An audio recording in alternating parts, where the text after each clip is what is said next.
ಒಂದಿಷ್ಟು ಖಂಡನೆಗಳು ವ್ಯಕ್ತ ಆಗ್ತಿದ್ದಾವೆ. ನೀವು ಇದನ್ನು ಹೇಗೆ ನೋಡ್ತೀರಿ? ಸಿ ಟಿ ರವಿ ಅವರ ಹೇಳಿಕೆಗಳ ಬಗ್ಗೆ ಮತ್ತು ಅವರ ಬಂಧನ ಬಗ್ಗೆ ಈಗಾಗಲೇ ಇಡೀ ರಾಜ್ಯದಲ್ಲಿ ಚರ್ಚೆ ಆಗ್ತಾಯಿದೆ.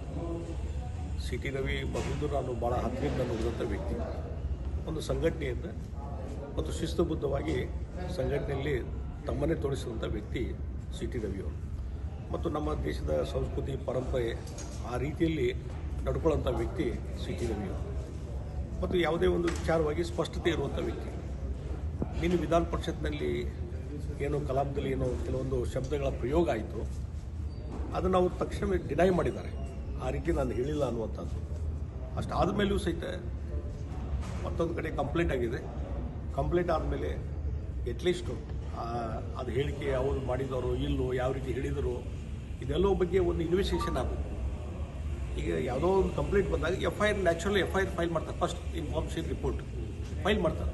ಫೈಲ್ ಆದಮೇಲೆ ಆ ಒಂದು ಕಂಪ್ಲೇಂಟ್ನಲ್ಲಿ ಇರುವಂಥ ವಿಚಾರಗಳ ಬಗ್ಗೆ, ಸತ್ಯಾಸತ್ಯದ ಬಗ್ಗೆ ಒಂದಿಷ್ಟು ಇನ್ವೆಸ್ಟಿಗೇಷನ್ ಆಗಬೇಕಲ್ಲ.